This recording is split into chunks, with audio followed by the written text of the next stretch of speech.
দাৰুল উলুম দক্ষিণ কামৰূপ চৌতাৰা ঘৰামাৰা আঞ্জুমানে ইছাহাতুল ইছলামৰ বাৰ্ষিক অধিৱেশন সম্পন্ন। কামৰূপ জিলাৰ চমৰীয়া সমষ্টিৰ অন্তৰ্গত চৌতাৰাত দাৰুল উলুম দক্ষিণ কামৰূপ চৌতাৰা ঘৰামাৰা আঞ্জুমানে ইছাহাতুল ইছলামৰ বাৰ্ষিক অধিৱেশন আৰু বঁটা বিতৰণী সভা। পুৱা ৮ বজাত সমাজসেৱা, কবিতা আবৃত্তি, আকস্মিক বক্তৃতা, স্মৃতি পৰীক্ষা, তৰ্ক, কোৰাণ পাঠ, জিকিৰ আৰু জাৰি, গজল প্ৰতিযোগিতা, কুইজ আৰু ইছলাম ধৰ্মীয় বিভিন্ন প্ৰতিযোগিতাৰ অনুষ্ঠান অনুষ্ঠিত হয়। দাৰুল উলুম দক্ষিণ কামৰূপ চৌতাৰা ঘৰামাৰা মাদ্ৰাছাৰ প্ৰধান শিক্ষক হাফিজ কাৰী শ্বহীদুল ইছলাম চাহাবৰ পৌৰোহিত্যত অনুষ্ঠিত হয় এই মুকলি ও বঁটা বিতৰণী সভা। সভা পৰিচালনা কৰে মাদ্ৰাছাৰ শিক্ষক মৌলানা হজৰত আলীৰ লগতে কাৰী আবু বক্কাৰ ছিদ্দিকে। আসসালামু আলাইকুম ৰহমতুল্লাহ। মই সকলো অসমবাসীক সালাম জনাইছোঁ আৰু যিসকল আমাৰ হিন্দু ধৰ্মাৱলম্বী ভাই আছে তেখেতসকলক মই ধন্যবাদ জনাইছোঁ যিসকলে চাই আছে।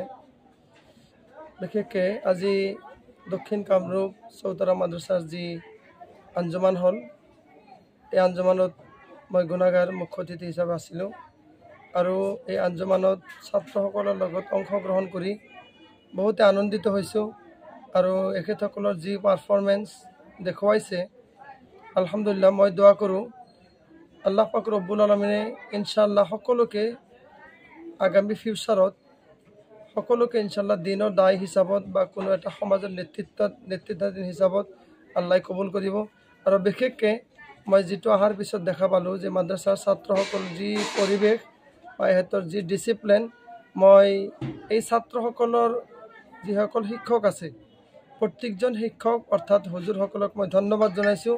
বিশেষকৈ আবু বকৰ ভাই আৰু হাফিজ কাৰী আবু বকৰ চাহেব, মৌলানা হজৰত আলী চাহেব, আফজলুৰ ৰহমান চাহেব আৰু মুফতি শ্বহীদুল ইছলাম চাহেব, এনেকুৱাকৈ যিসকল শিক্ষক আছে প্ৰত্যেককে মই ধন্যবাদ জনাইছোঁ আৰু কৃতজ্ঞতা জ্ঞাপন কৰিছোঁ যে ইমান ডিচিপ্লিন তেখেতসকলে শিকাইছে আৰু ইমান ধুনীয়াকৈ তেখেতসকলক আদব কায়দা দিছে।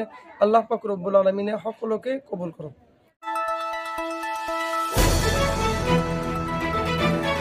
দ্য নিউজলেণ্ডছ, অবিৰত তথ্যানুসন্ধান, আপোনাৰ সেৱাত খবৰ সন্ধান।